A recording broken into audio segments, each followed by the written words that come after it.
Evening. पिछले class हमने बायोलेशन का चैप्टर का नाम था लेसन 6 जनन, उसके बारे में हम लोग पढ़ रहे थे और उसमें हम लोग ने नर जनन अंग के बारे में हमने जाना था। और उसके आगे का स्टेप में हम लोग आज का न्यू टॉपिक है जो मूत्र मार्ग के द्वारा मूत्र मार्ग जो हम लोग का न्यू टॉपिक है उसके बारे में हम लोग जानेंगे। ठीक है, तो स्टार्ट करते हैं। यह एक लंबी मांसल नली है।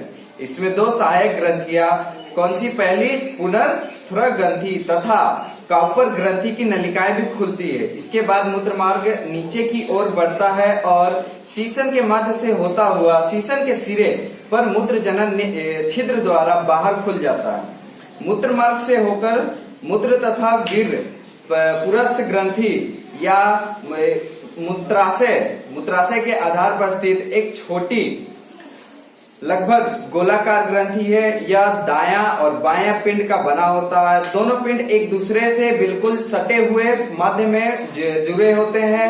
मूत्र मार्ग परिषद ग्रंथि, जो पहली जो ग्रंथि है परिषद ग्रंथि के बीच से होकर गुजरता है। ठीक है, मूत्र मार्ग के इसी भाग में पुरस्थ नलिकाएं खुलती है। पुरस्थ नलिकाएं से पुरस्थ द्रव स्रावित होता है। पुरस्थ ग्रंथि शुक्राणु द्रव्य तथा शुक्राशय द्रव्य मिलकर वीर्य बनाते हैं। पुरस्थ ग्रंथि के कारण ही वीर्य में विशेष ग्रंथि होती है। पुरस्थ ग्रंथि वीर्य के शुक्राणुओं को उत्तेजित करता है। प्रौढ़ पुरुष में कभी कभी पुरस्थ ग्रंथि बढ़ जाती है, जिससे दबाव के कारण मूत्र मार्ग में रुकावट आ जाती है और पेशाब करने में कठिनाई होने लगती है। कभी कभी मूत्र मार्ग पुनः रूप से अवरोध भी हो जाता है। ऐसी अवस्था में शल्य क्रिया द्वारा पुरस्थ ग्रंथि को निकाल दिया जाता है। ठीक है, और उसके बाद का जो हम लोग का नेक्स्ट टॉपिक है, इसमें जो मूत्र मार्ग में जो दो ग्रंथि के बारे में बताया गया था, पुरस्थ ग्रंथि, उसके बारे में हमने जाना। उसके बाद का है जो काउपर ग्रंथि। काउपर ग्रंथि क्या है वो भी जानते हैं।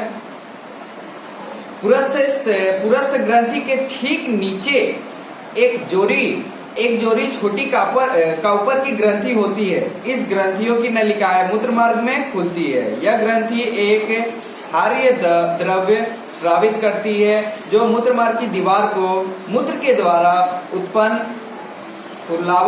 खुलावट और जलन में खुजलाहट और जलन में से बचाता है। ठीक है, मैथुन के समय यह द्रव्य मादा को योनि की अम्लीयता को नष्ट करता है तथा शुक्राणुओं को सुरक्षित रखने में सहायक करता है। ठीक है, ये दोनों जो ग्रंथि बताए गए थे मूत्र मार्ग में, पुनस्त्र ग्रंथि या कापर ग्रंथि की डिफिनेशन के तौर पर बताया गया है, वो क्या है। ठीक है, उसके बाद का जो नेक्स्ट टॉपिक है वो हम लोग का शीशन क्या है वो देखते हैं। यह एक मांसल बेलनाकार रचना है जो पुरुष को मैथुन अंग है। कौन सा मैथुन अंग कहलाता है? यह वृषण कोश के सामने बीचों बीच स्थित होता है। यह बाहर से एक ढीली त्वचा से ढका होता है। शीशन का शिखर भाग ग्लांस कहलाता है। ग्लांस के ऊपर त्वचा का एक ढोला आवरण प्रिट्यूस कहलाता है। शीशन के ठीक बीच से मूत्र मार्ग आगे की ओर जाता है तथा अंत में शीशन के शिखर पर एक मूत्र जनन छिद्र के द्वारा बाहर खुल जाता है। शीशन का कार्य निषेचन के लिए शुक्राणुओं को स्त्री को योनि में पहुंचाता है। शुक्राणु सूक्ष्म सक्रिय एक गुण कोशिकाएं हैं जिनका विकास वृषण की शुक्र जनन नलिकाओं में होता है। ये नर युग्मक है। ठीक है, और उसके बाद अभी हमने जाना कि नर जनन अंग का हम लोग का जो टॉपिक है वो क्लियर हुआ। उसके बाद का जो हम लोग का जो नेक्स्ट टॉपिक जो खुलता है वो क्या है? मादा जनन अंग। उसके बारे में जानते हैं। मादा जनन अंग में ये रचनाएं पाई जाती है। कौन सी? अंडाशय, फैलोपियन नलिका, गर्भाशय, योनि तथा भग या अल्वा। उसके बाद का हम लोग का नेक्स्ट टॉपिक है अंडाशय। उसको देखते हैं। प्रत्येक स्त्री में एक जोड़ी अंडाशय पाया जाता है। अंडाशय उदर गुहा के नीचे भाग में स्थित श्रोणि गुहा में पाए जाते हैं। प्रत्येक अंडाशय एक पतली पेरिटोनियम की झिल्ली के द्वारा उदर गुहा की पृष्ठ दीवार से जुड़ी होती है। प्रत्येक अंडाशय संयोजी ऊतक के एक आवरण ट्यूनिका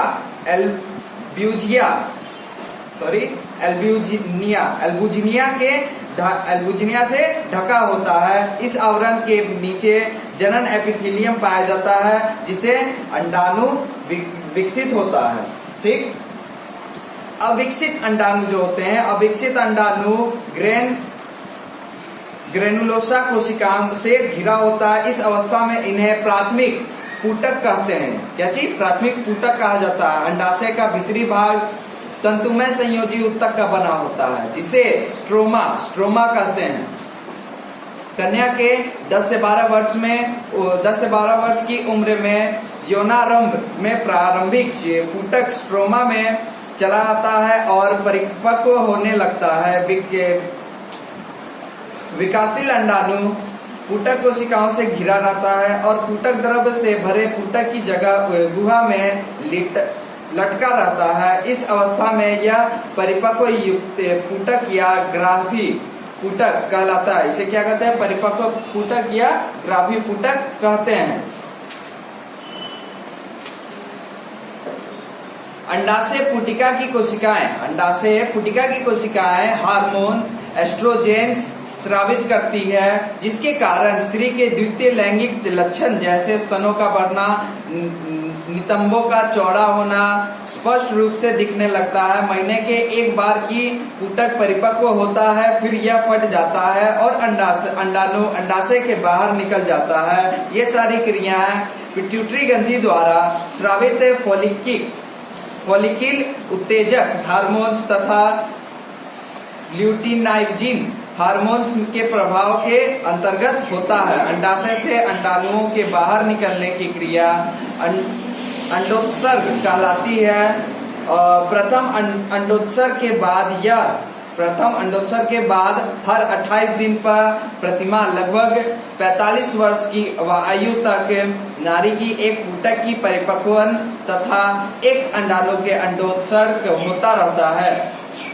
अंडोत्सर्ग के बाद अंडाणु फैलोपियन नलिका या अंडवाहिनी में चले जाते हैं। ठीक है, और उसके बाद का हम लोग जो नेक्स्ट टॉपिक है फैलोपियन नलिका। फैलोपियन नलिका क्या है देखते हैं। यह एक चौड़ी नलिका है जो अंडाशय के ऊपर भाग से शुरू होकर नीचे की ओर जाता है, ऊपर से नीचे की ओर जाता है और अंत में गर्भाशय से जुड़ जाती है। प्रत्येक फैलोपियन नलिका तथा शीर्ष भाग एक चौड़ी कीप के समान होता है जो अंडाणु के फैलोपियन नलिका में प्रवेश करने में सहायक करते हैं। फैलोपियन नलिका लगभग 10 से 15 सेंटीमीटर लंबी होती है। 10 से 15 सेंटीमीटर लंबी होती है। इसकी दीवार मांसल एवं संकुचनशील होता है। इसकी भीतरी सतह पर सीलिया लगी रहती है। भीतरी सतह पर क्या सीलिया लगी रहती है? सीलिया लगी होती है जो अंडाणु को फैलोपियन नलिका में नीचे की ओर बढ़ने में सहायक देती है। यह नलिका के द्वारा अंडाणु गर्भाशय में पहुंच जाता है।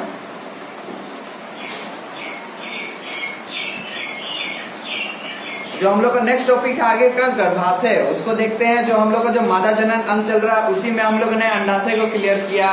फैलोपियन नलिका जो नेक्स्ट टॉपिक जो बोला है उसको क्लियर किया। उसके बाद का जो टॉपिक है हम लोग का गर्भाशय। गर्भाशय क्या वो देखते हैं।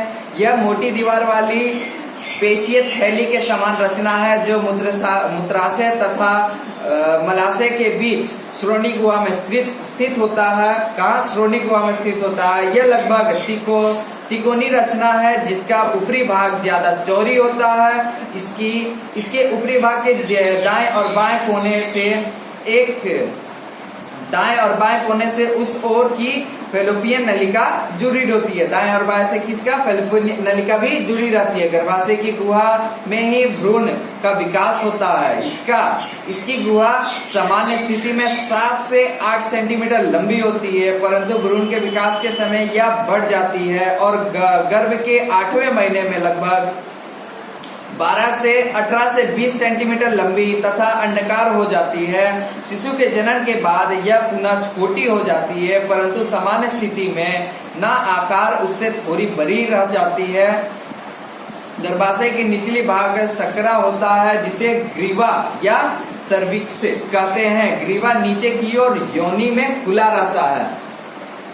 ठीक है, उसके बाद का हम लोग का नेक्स्ट टॉपिक है योनि।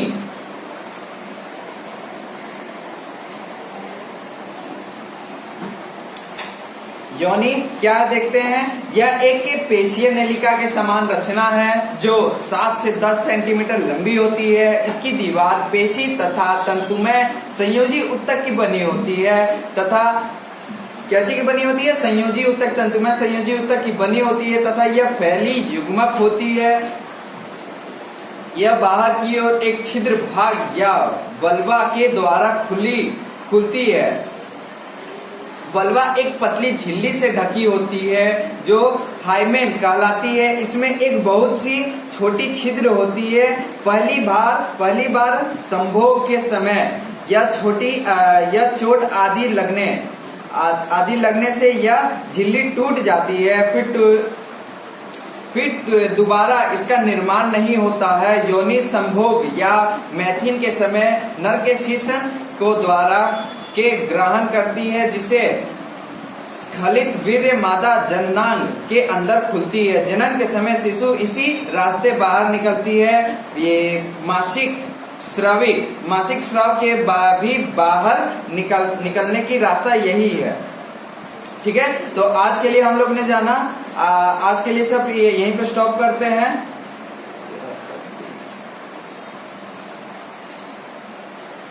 और जो आज मैंने पढ़ाया उसमें आप लोगों को क्या करना है कि सिर्फ आप लोगों को सिर्फ रीड करना है। ऐसा इसमें इसलिए बोला जा रहा है क्योंकि ये सिर्फ समझने वाला चीज है। ठीक है, ये और कुछ इसमें ज्यादा कुछ जो मेन टॉपिक्स होगा, जैसे यहाँ पे जैसे मैंने यहाँ पे एक अंडरलाइन किया था, आप लोग ने खुद देखा था, जो अंडाणुओं का जो लंबाई है, जो सेंटीमीटर से जो लंबाई जो जितनी दी जाती है उस सबको आपको अंडरलाइन करना, उस सबको आप लोग को पूछता है 1 वर्ड क्वेश्चन से। ठीक है, कि कोई वर्ड दे देगा, आप लोग को बोलेगा कि इसकी लंबाई कितनी होती है, ये सिर्फ 1 वर्ड क्वेश्चन से आप लोग को पूछता है। तो वो चीज आप लोग क्या कीजिएगा, एक बार फिर से आप लोग रीड कीजिएगा। उससे क्या होगा, आप लोग को ज्यादा समझ में आएगा। ज्यादा समझने से क्या होगा कि आप लोग खुद से भी अंडरलाइन कर सकते हैं। मैंने एक जगह किया, मैंने पढ़ते वक्त और बाकी जगह नहीं किया था। ठीक है, तो आप लोग उस चीज को नहीं छोड़िएगा, आप लोग उस चीज को अंडरलाइन कर लीजिएगा, छोड़िएगा नहीं। एक बार रीड कीजिएगा, रीड करने के बाद जो मेन टॉपिक्स है, जिसके नाम बताए गए हैं, जिसके लंबाई चौड़ाई बताई गई है, जो सेंटीमीटर से बताई जाती है, उस चीज को आप लोग को अंडरलाइन कर लेना है। और जो हार्ड वर्ड्स जो बोल्ड लेटर्स में दिए गए हैं, जो डार्क लेटर्स में है, उस चीज के बारे में आप लोग को बस खाली ये पढ़ लेना है, समझ लेना है कि ये चीज क्या है। अगर मान लीजिए किसी भी चीज के बारे में बोल देगा कि ये चीज क्या है, तो आप लोग को उसको डिफाइन कर देना है, या 1 वर्ड क्वेश्चन से भी ये सब पूछे जाते हैं।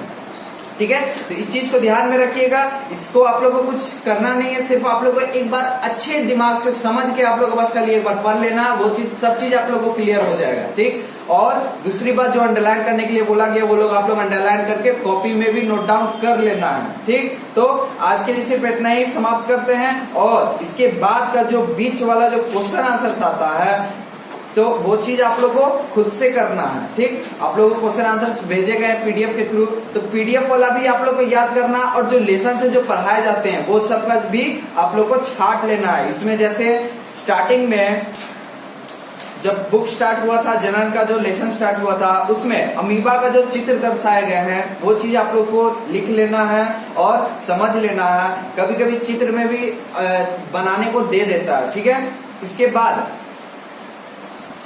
जो मुकुलन का भी जो चित्र दिया है, वो सब चीज भी आप लोग को नोट डाउन कर लेना है। स्पाइरोगाइरा का भी, और आगे में भी और बहुत सारे हैं। पुष्प का भी जो लैंगिक जनन होता है, उसके बारे में भी आप लोग समझ लेना है। ये चीज, इस चीज को अच्छे तरीके से पुष्प वाला आपको समझ लेना और याद कर लेना, क्योंकि एग्जाम में आप लोग को डायग्राम बना के दे देगा, और जो जो नाम लिखे गए हैं ना, उसमें आप लोग को क्या कहेगा, ऑप्शन दे देगा। ऑप्शन नंबर ए, जो ऊपर में सबसे ऊपर में जो दिया है, सबसे हेड में वर्तिकाग्र, उसमें क्या करेगा, अंडरलाइन कर देगा और ए नंबर लिख देगा। आप लोग को बताना है कि वो चीज क्या है, तो वो चीज आप लोग को समझना है कि इस चीज को हम लोग क्या कहते हैं। ठीक है, तो वो चीज आप लोग को समझने अनुसार आप लोग को चित्र याद कर लेना पूरी तरीके से। ठीक है, तो इस चीज को पूरी तरीके से याद कर लेना। आप लोग का टेस्ट में भी ये चीज हम टेस्ट लेंगे आप लोग का। चित्र के लिए सिर्फ एक अलग से आप लोग का टेस्ट लिया जाएगा। ठीक है, लेकिन आप लोग को पहले से कॉपी में नोट डाउन रहना चाहिए और याद भी रहना चाहिए कि सारा जो चित्र है उसको आप लोग को याद करना है। ठीक है, तो और आशा करते हैं सभी कोई घर पे ही होंगे, बाहर तो निकलते नहीं होंगे, और जो निकलते भी होंगे तो कोशिश करना है कि मास्क और हैंड ग्लव्स वगैरह सब कुछ आप लोग अच्छे तरीके से बाहर निकले, मार्केट वगैरह भी ज्यादा बाहर ना घूमे, क्योंकि अभी का समय कुछ ज्यादा ही खराब होते जा रहा है, क्योंकि ट्रैवलिंग थोड़ा चालू हो चुका है और इसके कारण अभी का समय भी बोकारो में बहुत सारे पेशेंट्स होने लगे हैं। तो इस चीज को ध्यान में रखना है, नोटिस करना है कि क्यों हो रहे हैं, तो वो चीज ध्यान में रखना है कि ज्यादा बाहर नहीं निकलना और ज्यादा समय घर पे रहिए। आप लोग के पास पूरा समय है, 24 घंटा है घर में, आप लोग बहुत ज्यादा पढ़ सकते हैं। ठीक है, ज्यादा होमवर्क मिल नहीं रहा अभी के समय में जानबूझ करके। ठीक है, इस चीज को ध्यान में रखना है। तो ज्यादा से ज्यादा आप लोग के पास बहुत सारा समय है, आप लोग बहुत ज्यादा पढ़ सकते हैं, लेकिन आप लोग कोई पढ़ते नहीं है। इस चीज को भी ध्यान में रखना है, पढ़ना चालू कर देना है, क्योंकि आप लोग का जो एग्जाम है वो डेट आगे नहीं बढ़ेगा। पढ़ाई जो करने का डेट है वो तो आप लोग आगे बढ़ते जा रहा है। कोचिंग तो अभी नहीं खुल पा रहा है, क्योंकि अभी कोचिंग बंद खुलने का अलाव नहीं मिला है, लेकिन एग्जाम का डेट का आप लोग का पोस्टपोन नहीं किया जाएगा। एग्जाम डेट जिस समय लिया जाता है उसी समय होगा, लेकिन आप लोग ध्यान नहीं दे रहे हैं। उस चीज को भी ध्यान में रखना, आगे का समय को सोचना है। ठीक है, उस चीज को ध्यान में रखिएगा और पढ़ाई छोड़ना नहीं है, करते रहना। ठीक है, थैंक यू।